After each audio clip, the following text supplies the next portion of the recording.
जसं आधी medical examination mandatory होतं, तसं हे प्री मराठल इन्व्हेस्टिगेशन हे मॅन्डेटरी झालंय का? तुम्ही जर रेफरन्सनी करताय तर त्या रेफरन्सवाल्यांना सांगा की तुम्ही माहिती काढून घ्या आधी, आणि जर असेल तरच आम्हाला सांगा, आम्ही पुढे जाऊ आणि मग बाकीच्या गोष्टी करू. मी सक्त सांगतो, मॅट्रिमोनी साईट्सवरनं करताय तर मग तुम्ही प्री मॅट्रिमोनियल इन्व्हेस्टिगेशन करून घ्या. मॅक्झिमम केसेस माझ्याकडे फ्रॉडच्या मॅट्रिमोनी साईट्सवरच्या आहेत. मी काही नावं घ्यायला नको, फुकटचे केस करतील माझ्यावर, पण आपल्या पुण्यातल्या काही लोकल साईट्स आहेत ना, त्याच्याकडचे तर माझ्याकडे मॅक्झिमम आहेत. मॅक्झिमम फसवणूक. बरं तुम्ही एव्हिडेंट आहे ना, मग तू विचार कर ना की मी जर एखादा मॅट्रिमोनी साईटवर जातोय तर मी माझं चांगलंच सांगणार आहे. मी सांगणार आहे की माझा एक हात छोटा, एक पाय मोठा, एक 2 इंचांनी नाहीच ना.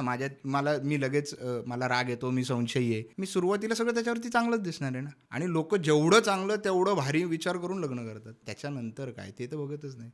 एखादी सगळ्यात डेंजर केस कुठली आहे एन्क्वायरीसाठी आलेली? मॅट्रिमोनी साईट्सवरनं झाली होती, एका मुलीसाठी आली होती. त्या मुलीची 2 लग्न झाली होती, ते मी फाइंड आउट करून दिलं होतं. आणि दोन्ही केसेस चालू होत्या, दोन्हीकडनं ती ॲल्मनी घ्यायच्या ह्याच्यात होती. आणि हे तिसरं लग्न म्हणजे त्यांची एंगेजमेंट पण झाली होती, पण ती सतत सिटी चेंज करते. म्हणजे ती कामाच्या निमित्ताने 2 वेगळ्या वेगळ्या सिटीजला सतत जातीये, हे त्यांना पटत नव्हतं. आणि ती त्या तारखांना जात होती, त्या कोर्टच्या डेट्सला जात होती. तर मग मी ते फाइंड आउट केलं की आपण तिच्या मागे जाऊन की ती या कोर्ट डेट्सला जाते, या कोर्ट डेट्सला जाते. पण मग जसं केस नंबर मिळाला, मग त्याचे फाइंडिंग्स केले, कळलं की तिच्या ऑलरेडी 2 डिवोर्स चालू आहेत आणि या नवीन सिटीत येऊन आपल्या क्लायंटची तिला लग्न करायचं आहे. एंगेजमेंट झाली आहे, बरंच काही एंगेजमेंटमध्ये एक्सचेंज झालेलं आहे, तिला बरीच ॲल्मनी तिथनं पण मिळालेली आहे.